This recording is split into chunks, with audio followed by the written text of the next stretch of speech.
Mesdames et messieurs, bonjour. Nous sommes le jeudi 22 mai 2025, il est tout juste 15 h au Caire. Tout de suite, votre journal en langue française sur la chaîne 2 nationale. Tout de suite, les principaux titres. Le président Abdel Fattah el-Sisi a reçu aujourd'hui le directeur général de la société internationale Shell, en présence du Premier ministre, Dr Moustapha Madbouli. Le ministère des Affaires étrangères salue dans un communiqué l'évolution notable de la position des acteurs internationaux quant au rejet total des violations israéliennes à Gaza. Le prochain cycle de pourparlers entre les États-Unis et l'Iran sur le programme nucléaire iranien se tiendra vendredi à Rome, annonce le chef de la diplomatie omanaise.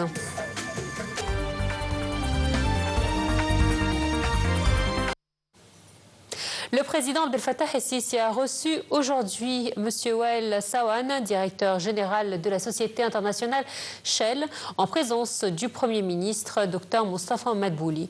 Au cours de la réunion, le chef de l'État s'est félicité de la coopération existante entre l'entreprise et l'Égypte, saluant le rôle que joue Shell en partenariat avec le secteur pétrolier égyptien. La rencontre a également porté sur les moyens de renforcer la coopération bilatérale.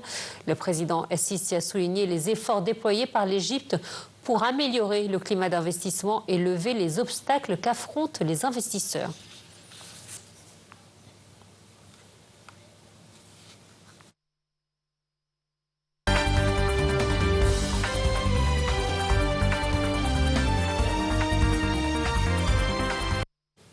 Le ministre des Affaires étrangères et de l'immigration, Dr Badr Abdelati, a réaffirmé le rejet total par l'Égypte des politiques israéliennes, notamment l'utilisation de la famine et des punitions collectives comme armes contre le peuple palestinien. Cette déclaration a été faite lors de la rencontre tenue aujourd'hui entre le ministre des Affaires étrangères et le commissaire ou la commissaire européenne chargée de la gestion des crises dans le cadre de sa visite à Bruxelles. La rencontre a porté sur les récents développements dans la bande de Gaza.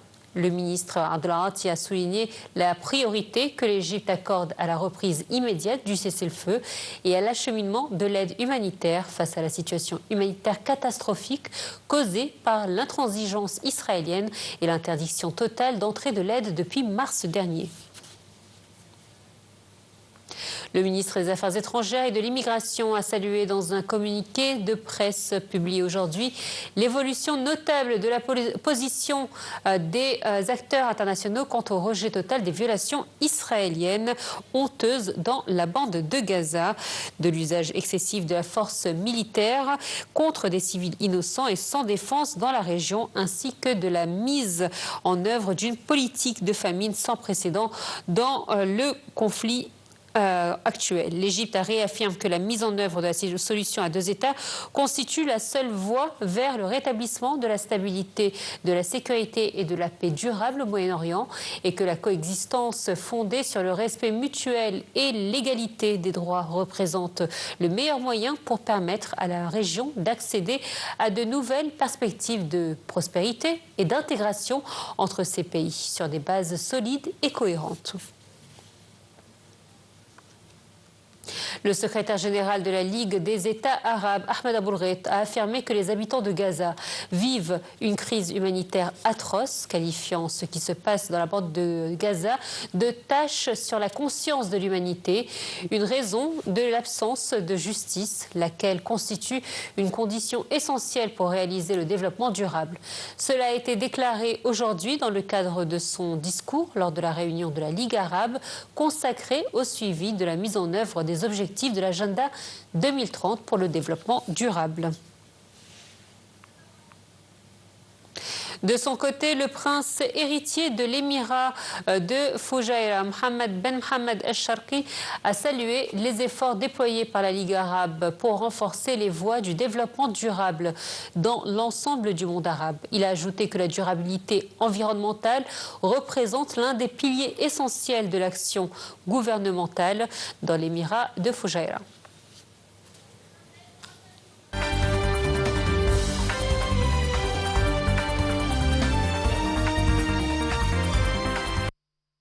Le secrétaire d'État américain Marco Rubio a exprimé un optimisme prudent quant à la possibilité de trouver rapidement une solution pour mettre fin à la guerre à Gaza et libérer tous les détenus.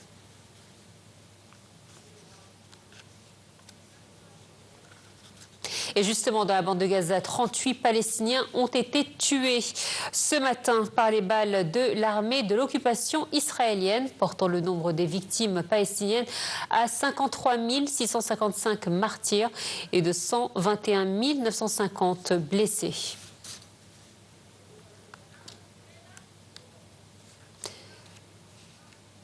L'ONU a annoncé dans la nuit de mercredi à jeudi avoir réceptionné et commencé à répartir de l'aide humanitaire à Gaza après plus de 2 mois et demi de blocus israélien total, au moment où le Premier ministre israélien Benjamin Netanyahou s'est dit prêt à accepter un cessez-le-feu temporaire dans l'enclave palestinienne pour libérer des otages. Voici les détails.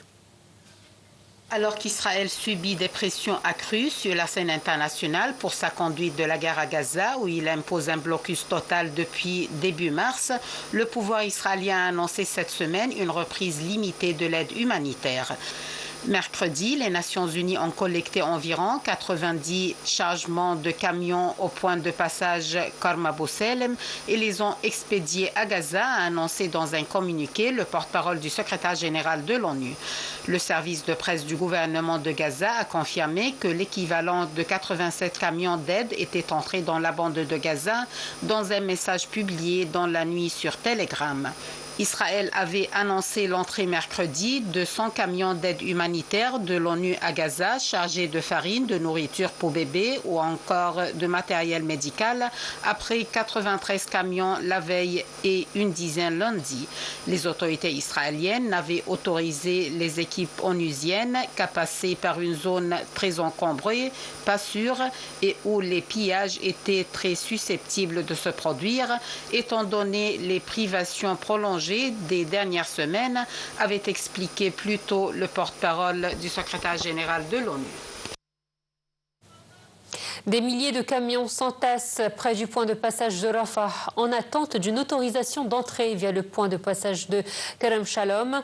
Les forces d'occupation ont permis l'entrée de 9 camions de l'ONU, mais ceux-ci n'ont pas été distribués dans la bande de Gaza en raison de l'intransigeance israélienne. 2 employés de l'ambassade israélienne aux États-Unis ont été tués à l'extérieur du musée juif de Washington. Mercredi soir, ont annoncé les autorités américaines, faisant état de l'arrestation du tireur présumé qui appelait à libérer la Palestine. Le Premier ministre israélien, Benjamin Netanyahou, déclarant avoir ordonné le renforcement des mesures de sécurité dans les missions diplomatiques israéliennes à travers le monde.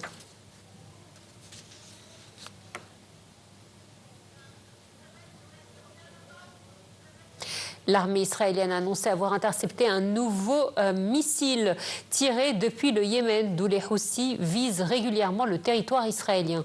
Les Houthis ont mené des dizaines d'attaques aux missiles et drones contre Israël depuis le début de la guerre à Gaza, affirmant agir en solidarité avec les Palestiniens. Ils ont aussi ciblé des navires qu'ils estiment liés à Israël au large du Yémen. Les présidents libanais et palestiniens ont réaffirmé leur engagement à limiter la possession d'armes à l'État lors de la visite de Mahmoud Abbas au Liban, laquelle avait pour objectif de discuter de la question des armes dans les camps de réfugiés palestiniens. Il s'agit de la première visite de Mahmoud Abbas au Liban depuis 2017.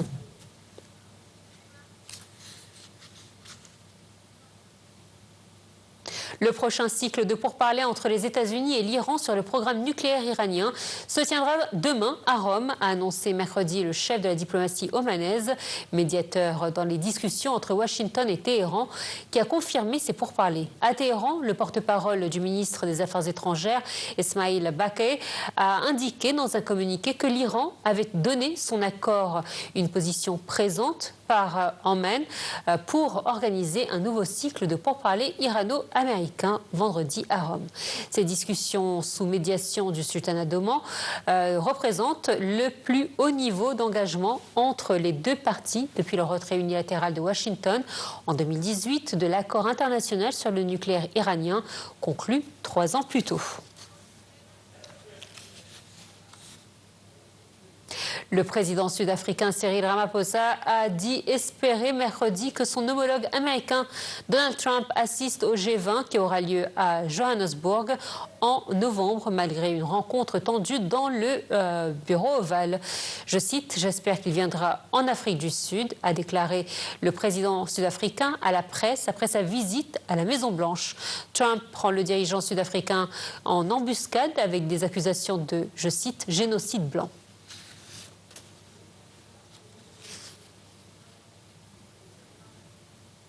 Au Pakistan, au moins 6 personnes, dont 4 enfants, ont été tuées dans un attentat suicide contre un bus scolaire au Baloutchistan, dans le sud-ouest du pays. Une attaque qu'Islamabad a attribuée à l'Inde une dizaine de jours après leur pire confrontation militaire depuis des décennies.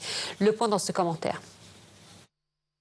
Le bus d'une école réservée aux enfants de militaires a été ciblé par un attentat suicide, selon les premiers éléments de l'enquête, a rapporté un haut responsable de l'administration locale. 4 enfants ont été tués, ainsi que le chauffeur du bus et un autre employé de la compagnie de transport, a de son côté affirmé que le chef du gouvernement provincial du Balochistan lors d'une conférence de presse. Le porte-parole de la diplomatie indienne a réagi, rejetant les allégations infondées de l'implication de l'Inde et présentant ses condoléances aux victimes. Le 10 mai, le Pakistan et l'Inde ont accepté un cessez-le-feu qui a mis fin à des échanges de tirs de missiles, des nuées de drones lancés chez le voisin et des tirs de barrages d'artillerie transfrontaliers. Cette nouvelle escalade entre les rivaux historiques avait débuté après une attaque meurtrière au Cachemire administrée par l'Inde, menée selon New Delhi par des terroristes soutenus par Islamabad. Le Pakistan dément formellement et accuse en retour son grand rival de soutenir, d'armer et de financer, entre autres, les rebelles baloutches. Le Premier ministre Shehbaz Sharif a exprimé sa tristesse face à l'attaque d'enfants innocents et de leurs enseignants, assurant que les responsables seraient retrouvés et sévèrement punis. L'année 2024 a été la plus meurtrière en près d'une décennie au Pakistan, avec plus de 1600 morts pour près de la moitié des soldats et policiers, selon le Centre pour la recherche et les études sur la sécurité d'Islamabad. Les forces russes ont abattu 23 drones d'attaque ukrainiens volant en direction de Moscou dans la nuit, selon un décompte publié tôt jeudi du maire de la capitale russe, dont les principaux aéroports ont été fermés temporairement. Mercredi, 27 drones s'étaient également dirigés vers la capitale avant d'être abattus.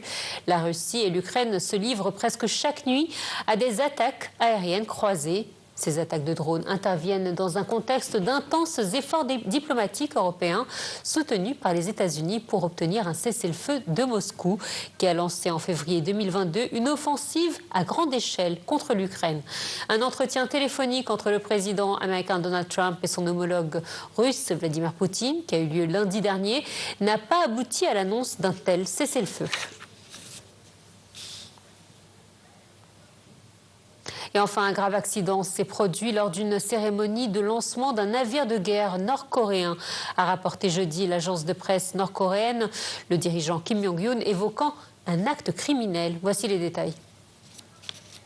Lors d'une cérémonie organisée mercredi pour le lancement d'un navire de guerre nord-coréen, un nouveau destroyer de 5000 tonnes, un grave accident s'est produit, a déclaré l'agence nord-coréenne. Pointant du doigt l'inexpérience du commandement et la négligence opérationnelle lors du lancement, le média d'État a précisé que certaines sections du fond de navire de guerre avaient été broyées, mettant à mal l'équilibre du navire de guerre. Le dirigeant Kim Jong-un a assisté à l'ensemble de la séquence et dénoncé un acte criminel causé par une négligence totale qui ne pouvait être tolérée Le numéro 1 nord-coréen a déclaré que les erreurs irresponsables des fonctionnaires coupables seraient traitées lors de la réunion plénière du comité central du parti qui se tiendra le mois prochain. Le nom du bateau n'a pas été précisé. Le mois dernier, Pyongyang avait dévoilé un nouveau navire de classe destroyer de 5000 tonnes baptisé Chohyun. La Corée du Nord avait affirmé que le navire était équipé des armes les plus puissantes et qu'il entrerait en service au début de l'année prochaine. Voilà, c'est la fin de ce journal. Merci de nous avoir suivis. Prochain rendez-vous demain à 15 h avec une nouvelle équipe. Très bonne journée à vous.